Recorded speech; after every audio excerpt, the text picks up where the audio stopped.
My dear sisters and brothers in Christ Jesus, January 31st, today we celebrate the fourth Sunday of Ordinary Time.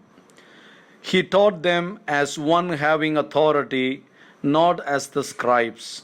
This is the central theme of today's Gospel and the other readings.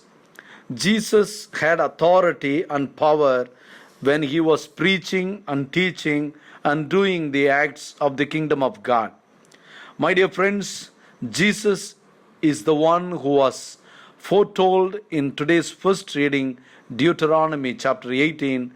I will raise a new prophet who will proclaim the word of God, and all those who are supposed to listen to his words, if they don't listen, and I will take revenge on those people who turn their back against that prophet.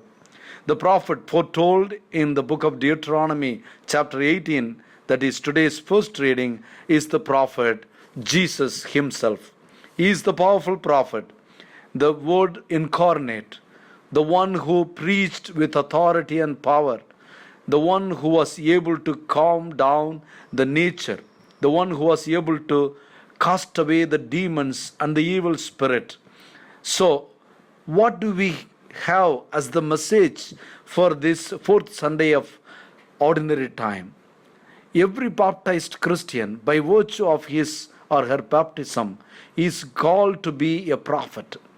Prophecy is not just for a large or dramatic figures such as Moses, nor is it limited to the mystic past as in the ancient Israel. Each one of you is called to be a prophet in the midst of your ordinary life. But what is a prophet? Biblical prophecy usually concerns the past. The job of the prophet is to remind God's people of what he had told them in the past about how to live their lives. He is not a fortune teller. When the prophet does speak about the future, he usually relates the future to the past, as in this Sunday's first reading. The prophet says to God's people something like, what you are now doing does not reflect what God asked you in the past to do. And therefore, here are the consequences that will happen if you do not change the course. In a single word, the prophet calls God's people to integrity.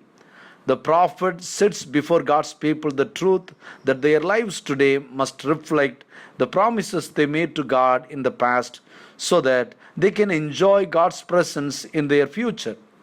Unfortunately, there are many currents in popular culture today that suggest that we do not need to worry about that. They tell that everyone will go to heaven.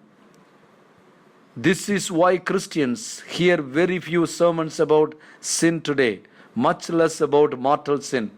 Such sermons irrelevant if everyone is going to heaven. If everyone is going to heaven, then the role of prophecy is meaningless. But of course, that's not true. And God reveals in today's scripture why not that all will go to heaven invariably. As you likely know from experience, people do not like to be told that they are making a mistake. It is a lot easier just to leave people alone than to risk alienating them. Conversely, it is easy to be popular by always telling people what they want to hear. This is what most of the preachers today, they preach only what people want to hear. Anyone who is a parent knows about this.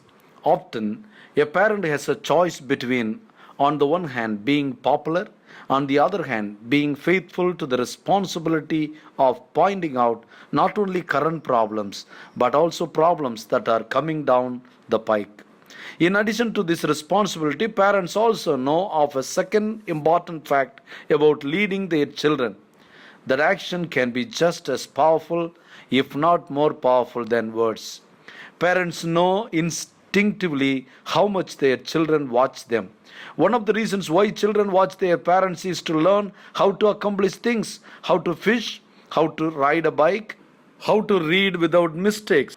But the other side of this coin is that children learn to understand their parents very well, including their mistakes. How often When parents tell their children how to act, do the children reply with, "But you don't do that"? Teaching by example rather than by words prevent this. So when it comes to teaching their children, many parents fear their children calling them hypocrites.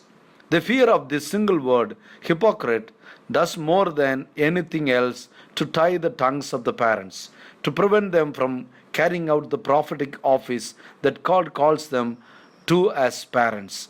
This fear is related to another fear that children will rebel by saying, "How can you tell me not to do this when I know that this is what you did when you were of my age?" My dear sisters and brothers, however, it is not hypocrisy for parents to tell their children not to do something, even when the parents themselves did that very thing when they were young, provided that parents are not doing it now. It would only be hypocrisy if parents were to tell their children not to do something that the parents were currently doing. To tell your children not to do something you once did but no longer do is simply teaching based on what you have learned from your mistakes, and that is one form of wisdom, not hypocrisy. Just as parents want their children to be better off materially than they were growing up, so parents are right to want their children to be better off morally and spiritually than they were. God bless you. Have a great week.